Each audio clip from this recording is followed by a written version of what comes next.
Hello and welcome to this session in which we will discuss System and Organization Controls SOC report. Specifically, within the SOC report, we're going to be looking at the system description, and specifically under the system description, we're going to be looking at a SOC 2. Now, why SOC 2? The reason why we are discussing SOC 2 because we looked at SOC 1 in the prior session, and in the next session, we would look at the system description for a cybersecurity risk management. So the goal of all of this is going over the SOC report, starting with the description, we'll move to the assertions, we'll move to the independent auditor report, so on and so forth. So let's go ahead and get started by reviewing real quick what is a SOC 2 engagement before we proceed any further into discussing the description in a SOC 2 report. Before we proceed any further, I have a public announcement about my company, FarhatLectures.com. Farhat Accounting Lectures is a supplemental educational tool that's going to help you with your CPA exam preparation as well as your accounting courses.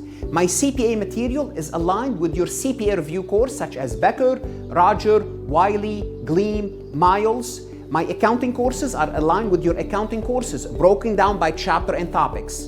My resources consist of lectures, multiple choice questions, true-false questions, as well as exercises. Go ahead, start your free trial today. So what is a SOC 2 engagement? This is a review. It's an audit designed to evaluate a service organization system by examining three main areas.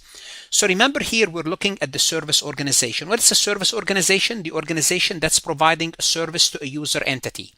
So for example, Farhat Lectures outsource their IT department to a service organization because they don't want to have their own IT. The service organization is the IT company. The IT company will provide us with services.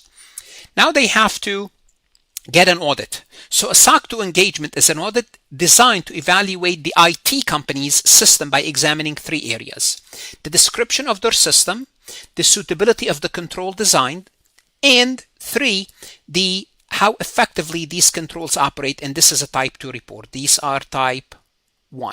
These controls are relevant to 5 key principles, which we call the trust services criteria: security, availability, processing integrity, confidentiality, and privacy. This is in contrast to SOC 1. Under SOC 1,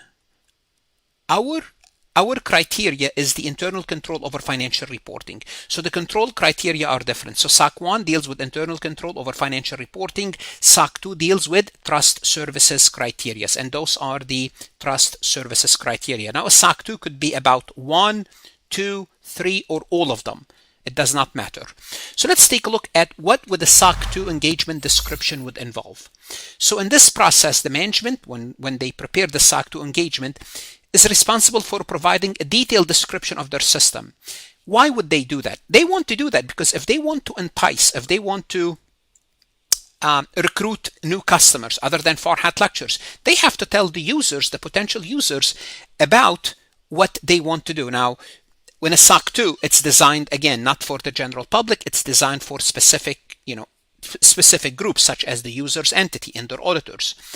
But think about it from the service company's perspective.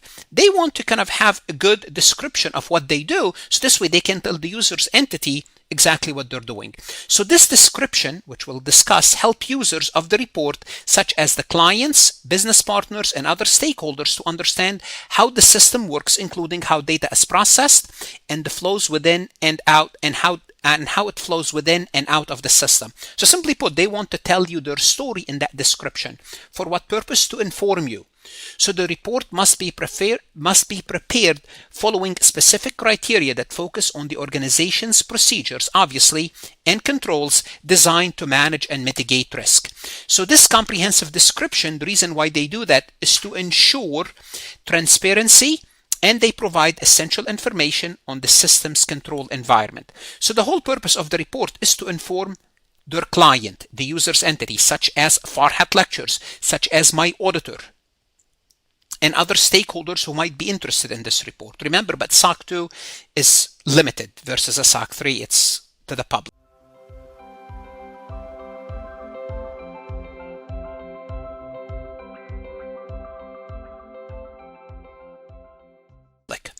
Now, let's take a look at specific items that you would see in this description. First, it's the type of services provided, and this is very similar to SOC 1.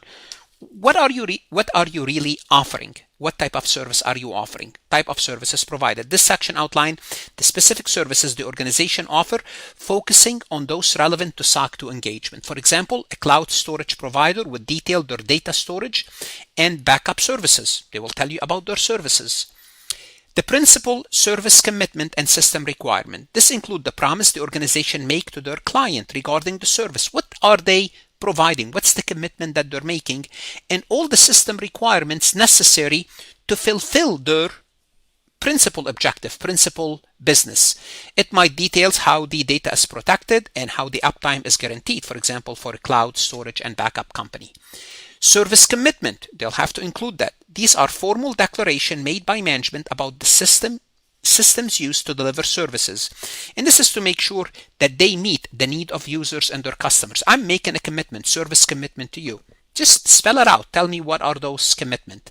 4. System requirement. This section specifies how the system should operate to meet various commitment, system requirement, to comply with laws and industry standards, and to fulfill the organization objective relevant to the SOC 2, what they wanted to do, the SOC 2 principal or principal service. What are the system requirements?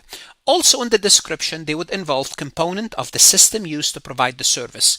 In this part of the description would include information about the infrastructure, the software, which is the hardware, the software, people, procedures, and data essential for delivering the services. For example, in an online payment processing service, they would list their secure payment gateway, encryption technology, anti-fraud monitoring procedures.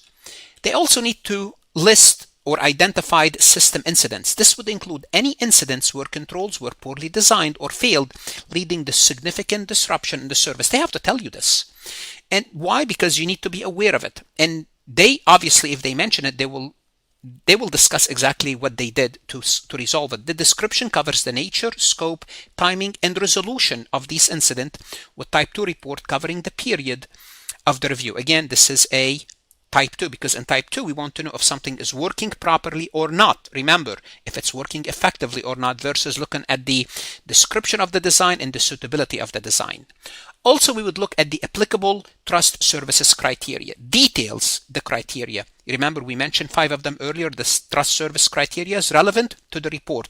They might be all 5 relevant, 2 of them 3. It doesn't have to be all 5, 1 or all 5, or any combination. Including the controls established to assure stakeholders that the service commitment and the system requirements are met. Also within the description, we're going to discuss the complementary user entity controls. Again, I'm not going to discuss those in details. We're going to discuss them later, as well as the subservice organization, such as the inclusive method, the carve-out method. Again, we'll talk about those in a separate recording, but just like I briefly discussed them in SOC 1, I'm going to mention them here, but you need to know that those are discussed in SOC 2 report. Also in the description, we want to explain why certain trust criteria are omitted. Why? Because we want to give a clarity about the scope of the audit. Remember, we have 5 service criteria. If we're not covering confidentiality, we should explicitly state this, or privacy. We should explicitly state that. And we should include detailed of systems and control changes, which is Type 2 in a Type 2 engagement. Details any significant changes to systems or controls during the reporting period, because remember, Type 2 is for a reporting period that impact the organization service commitment and system requirement. So those are the basic component that you might see in a SOC 2 description. Are these the only one? I would say those are the one most likely you will be responsible for. Now, if you really want to look at a report, Google AI CPA SOC 2 description, and you will go to the AI CPA website and you will see an actual report, but this is what I think is relevant for the Information Systems and Control Exam CPA. Let's take a look at this multiple choice question from farhatlectures.com. A company specializing in data security solutions is preparing a SOC 2 Type 2, which is about the effectiveness of the report. Which of the following would be an important aspect of the system description? So if you are issuing a SOC 2 Type 2, is it a description of the customer satisfaction matrix? Well, that's good, but is this really important aspect of the system description? No, actually, how would you know about the customer satisfaction matrix, and why would if you measured it, how is that relevant to a SOC 2 engagement? Maybe this will be like a marketing material more than a SOC 2. You would not include this. Detailed listing of marketing strategies. That's not what you need. This is not what you would include in a SOC 2. Identified system incidents and their resolution. Would you include this in a SOC 2? It's specifically SOC 2 Type 2? Yes. What is a SOC 2 Type 2? SOC 2 Type 2 is determining whether the controls are working effectively. What does that mean? It means if they're not working effectively, you want to identify the incidents and what did you do to fix that incident. So C will be part of a SOC 2 Type 2 engagement. Let's look at D, overview of the company's stock performance. I don't think so. That's not relevant to a SOC engagement. What should you do now? You want to go to Farhat Lectures, look at additional MCQs, and those MCQs would help you do what? Would help you be prepared better for the Information Systems and Controls CPA exam section. Invest in yourself. Farhat Lectures is always here to help. Good luck, and of course, stay safe.